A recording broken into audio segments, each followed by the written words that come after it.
Fresh from bakuran, calabash fruit o mas kilalang miracle fruit. At itatampok namin ngayon kung paano nga ba gawing juice ang prutas na ito. Kinakailangan lagariin or gamitan ng matalas at matibay na itak o kutsilyo para buksan ang calabash dahil napakatigas ng balat nito. Hindi okay lang.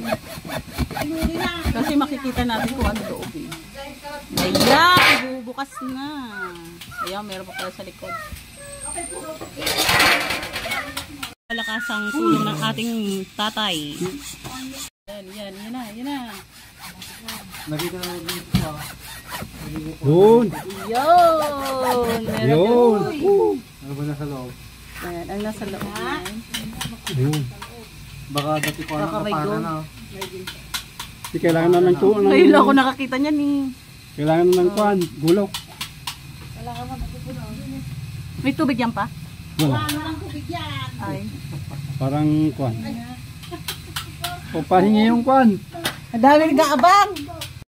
Yun! Oh, yun lang pala. Ay, ganyan siya. Oh, ganyan ang... Tapos kakayo din daw.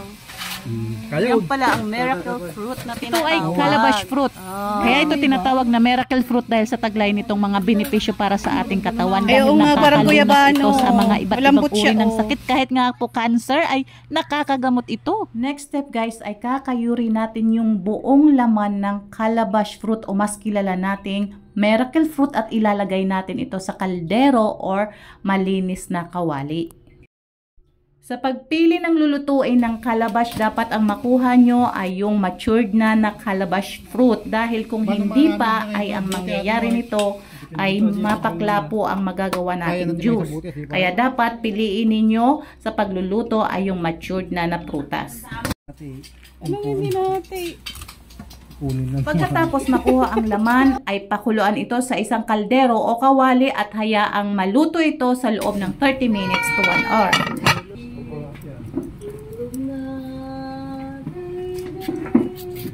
Mapapansin nyo guys habang nagluluto kayo ay nagiging kulay itim ang laman nito habang tumatagal.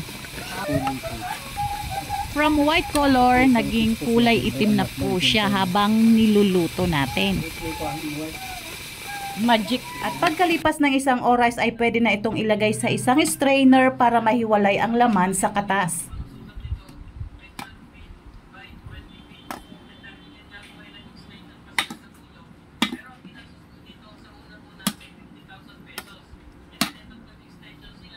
Tapos ang gagawin din sa... At ito namang meat o pulp ng calabash fruit ay hindi po ito kinakain. Ang ginagawa naman ito ng mga farmers o mga magsasaka ay ito po ay ginagawang fertilizer or pampataba sa kanilang mga pananim, lalong-lalo na sa mga gulay. 2 beses namin ito sinala kasi dapat walang matirang pulp. At pagkatapos masala ay palamigin ito at ready to serve na ito guys.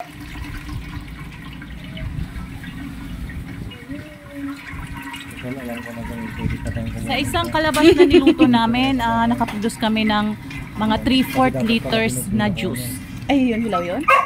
Medyo merong masunog pa dyan na... Pagkatapos nyo guys masala ang juice ay ilagay nyo ito sa malinis na container at ilagay nyo rin syempre sa ref para mas lalo itong tumagal ng 1 month.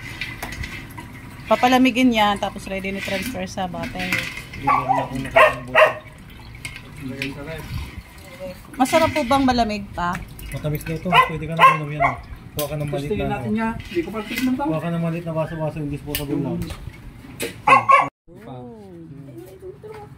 Game. Lasa? Matamis. Matamis? Katulad ng? Parang nasukal. Hindi siya nakakasuya? Hindi. Matamis nga daw talaga yan. Parang wine ano? Oh. Hindi mapakla. At dahil curious din ako sa lasa nito dahil first time ko rin itong malasahan. Sa unang lasa talaga guys ay matamis siya pero meron siyang aftertaste na hindi ko maintindihan kung anong lasa.